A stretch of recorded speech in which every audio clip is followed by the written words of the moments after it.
तो जय हिंद दोस्तों, आप सभी का स्वागत है आपके अपने YouTube चैनल @आजाद सर जी में। और आज हम आपके लिए लेकर के आए एवरेज का पार्ट थर्ड। इससे पहले जो है कि पार्ट वन और पार्ट टू की क्लास हो चुकी है। तो चलिए आज का जो सबसे पहला प्रश्न है हमारा उसको देखते हैं।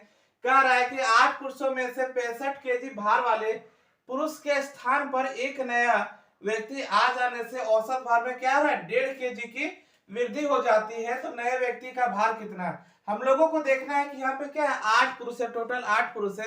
और 8 पुरुष में से एक पुरुष जिसका वजन क्या है, 65 केजी है, उसके स्थान पर एक नया व्यक्ति आ जाता है और जिसके आने से क्या होता है, तो 1.5 केजी की वृद्धि हो जाती है। चलिए हम लोगों को इस प्रश्न को बनाने के लिए कुछ नहीं करना। इस 1.5 केजी को क्या करेंगे, इस 8 के साथ हम लोग क्या करेंगे, 1.5 केजी को गुना कर देंगे तो हमारे पास पता चल जाएगा, ये हो जाएगा हमारा 12 केजी। और यही क्या होगा, वजन बढ़ेगा। इस 12 केजी को हम लोग क्या करेंगे, तो 65 केजी के साथ क्या करेंगे, इस 12 केजी को जोड़ देंगे। हमारे पास आंसर जो आ जाएगा वो हो जाएगा 77 केजी। और यही है कि 65 केजी वजन वाले व्यक्ति के स्थान पर क्या है, 77 केजी का व्यक्ति जो है कि आ जाता है। और इसका ऑप्शन क्या हो जाएगा, डी। और ये क्या है, रेलवे परीक्षा 2006 में पूछा गया प्रश्न है। चलिए इसके बाद हम लोग इससे रिलेटेड और प्रश्न को देखते हैं।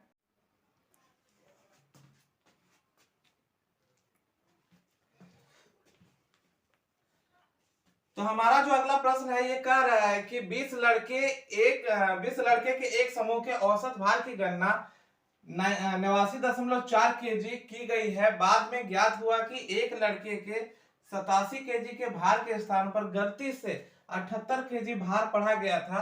तो औसत भार में कितना का क्या है, उसका जो सही औसत भार है वो हम लोगों को निकालना है कि औसत भार जो उसका सही होगा। जो हम लोग पढ़े थे, क्या पढ़े थे, तो 78 पढ़ दिए थे किसके स्थान पर, तो 87 केजी के स्थान पर 78 पढ़ के उसका भार को निकाला गया था। ऐसा प्रश्न अक्सर पूछा जाता है और ये रेलवे परीक्षा 2006 में पूछा गया प्रश्न है। इसे बनाने के लिए सबसे आसान ट्रिक है, सबसे पहले आप देख लीजिए कि भार क्या है, कि घटा है कि बढ़ा है। तो यहाँ देख रहे हैं कि 78 हो गया ना, घट गया है इसके स्थान पर। तो हम लोग क्या करेंगे, सबसे पहले 87 में से 78 को घटा लीजिए, हम लोगों को मिल जाएगा 9 मिल जाएगा। अब जो 9 केजी का जो भार जो बढ़ना था वो कितने लड़कों पर भरना था, तो 20 लड़के के ऊपर, तब जाके हम लोगों का क्या मिलेगा, औसत निकलेगा। तो इसको क्या करेंगे, हम लोग 20 से इसको भागा लगा देंगे तो ये हो जाएगा 0.45 निकल जाएगा। चलिए 0.45 पर हमारा पहले का जो भार है वो क्या है, 8 पॉइंट सॉरी पहले का जो भार है वो है 89.4 जो है। इन दोनों को क्या करेंगे, हम लोग जोड़ देंगे और जोड़ने के बाद हम लोगों को क्या मिलेगा, तो 89.85 मिलेगा। और ये हमारा क्या है, ऑप्शन डी है जो हमारा सही होगा। ये जो प्रश्न है कह रहा है कि 24 छात्र तथा एक अध्यापक की औसत आयु 15 वर्ष है। यदि अध्यापक की आयु छोड़ दे तो औसत आयु में 1 वर्ष की कमी हो जाती है। अध्यापक की आयु कितनी है। यहाँ पे हम लोगों को अध्यापक की आयु निकालना है। इस केस में हम लोग क्या करेंगे, देखेंगे टोटल व्यक्तियों की संख्या कितनी है। तो 24 छात्र है प्लस क्या है, एक अध्यापक है, तो टोटल व्यक्ति कितना हो गया, तो हमारा 25 हो गया। टोटल व्यक्ति कितने हो गए, तो हमारे 25 हो गए। और क्या है, तो 25 व्यक्तियों का जो है कि कुल आयु क्या हो जाएगा, तो हम लोग क्या करेंगे, 25 गुना 15 कर देंगे। 25 को जब 15 से गुना करते हैं तो ये हमारा हो जाता है 375 वर्ष हो जाएगा। मतलब 25 लोगों को टोटल आयु क्या हो जाएगी, 375 आ जाएगी। अब बात कर रहे हैं कि जब अध्यापक को निकाल देना है तो क्या हो जाएगा, व्यक्तियों की जो संख्या है वो भी एक घट जाएगी और घट के कितना हो जाएगी, तो 24 हो जाएगी। अब 24 हो जाता है तो इसके साथ ही क्या हो रहा था, 1 वर्ष की औसत आयु में भी कमी हो रही।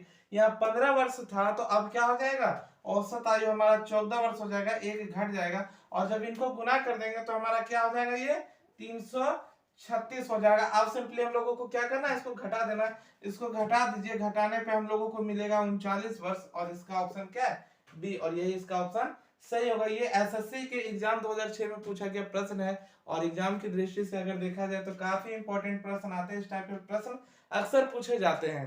कह रहा है कि एक कक्षा में 40 छात्रों की औसत आयु 15 वर्ष है। 10 नए छात्र के प्रवेश से औसत आयु में 0.2 वर्ष की वृद्धि हो जाती है। इन नए छात्रों का औसत आयु ज्ञात करना। चलिए इसको बनाते हैं। और ये एसएससी के एग्जाम 2005 में पूछा गया प्रश्न है। चलिए इसे कैसे बनाते हैं, सबसे पहले क्या है, 40 छात्रों की औसत आयु है ना, तो 40 छात्रों की औसत आयु कितना है, 15 वर्ष। तो इसका कुल आयु कितना हो जाएगा, 15 से 40 को गुना कर देंगे तो ये हो जाएगा हमारा 600 वर्ष हो जाएगा। कुल आयु कितना हो जाएगा, तो 600 वर्ष हो जाएगा। अब क्या कर रहा है, तो 10 नए छात्र आ रहे हैं तो इसमें 40 में हम लोगों को क्या करना है, 10 नए छात्र को बढ़ा देंगे।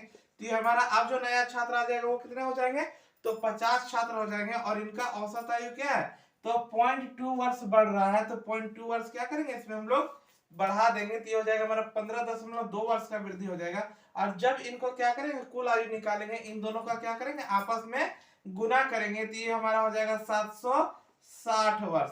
तो अब यहां से हम लोगों को देखना है कि जो आयु जो बढ़ी है 10 छात्रों की, जो कुल आयु बढ़ी है वो कितना निकल जा रहा है, तो इसको माइनस कर लीजिए। 760 में 600 को जब आप घटाइएगा तो ये हमारा पता चल जाएगा 160 वर्ष। तो 10 छात्रों का कुल आयु कितना हो गया, 160 वर्ष की वृद्धि हो गई।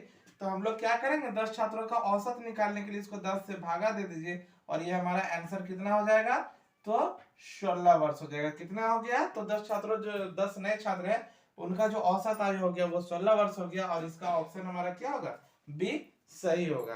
अगला प्रश्न है, ये कह रहा है कि ए बी सी का साप्ताहिक औसत वेतन 4000 रुपये, बी सी डी का साप्ताहिक वेतन 5000 रुपये है। यदि ए का साप्ताहिक वेतन 2750 रुपये हो तो डी का साप्ताहिक वेतन आपको ज्ञात करना है। और ये एसएससी एग्जाम 2005 में पूछा गया प्रश्न है। चलिए, तो इसके लिए हम लोग क्या करते हैं, सबसे पहले देख लेते हैं कि ए प्लस बी और प्लस सी, इन तीनों का जो साप्ताहिक वेतन है वो कितना है, तो 4000 रुपये है। तो इनका कुल जो है कि साप्ताहिक वेतन क्या हो जाएगा, ये औसत वेतन हो गया, तो कुल क्या हो जाएगा, तो 4 तिहाई 12000 रुपया इनका क्या हो जाएगा, तो साप्ताहिक वेतन हो जाएगा। वहीं अगर बात करें B plus C plus D, इन दोनों का क्या है, औसत वेतन जो है साप्ताहिक वो 5000 रुपये है। तो इनका क्या हो जाएगा, साप्ताहिक जो वेतन हो जाएगा वो हो जाएगा 5 तिहाई 15000। इन दोनों को क्या करना है, 3 से हम लोगों को यहाँ गुना कर देना है, इसमें भी और इसमें भी क्या करना है, 3 से गुना करना है। तो हमारा निकल जाएगा कि इनका जो साप्ताहिक वेतन था वो 12000 रुपये था,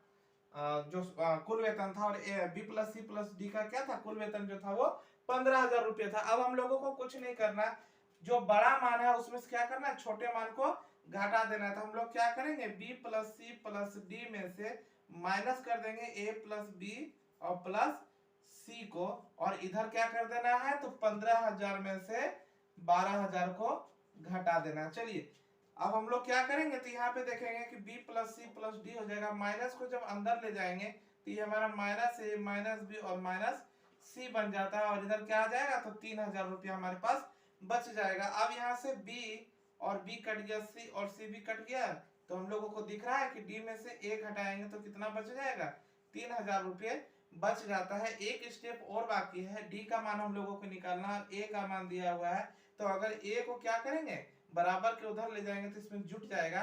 तो ए का मान हमारा कितना दिया हुआ है, 2750 दिया है। चलिए, ए के जगह पे हम लोग क्या करेंगे, 2750 रख देंगे, और ये हमारा जो मान हो जाएगा वो हो जाएगा 5750 रुपये। और ये हमारा ऑप्शन क्या हो जाएगा, हमारा ऑप्शन डी इसके लिए करेक्ट आंसर होगा। तो चलिए, आज का हमारा क्लास यहीं पे समाप्त हो रहा है, फिर कल से कुछ नए टॉपिक को लेकर के आएंगे। तो आज तक के लिए बस यहीं पे समाप्त होता है हमारा क्लास।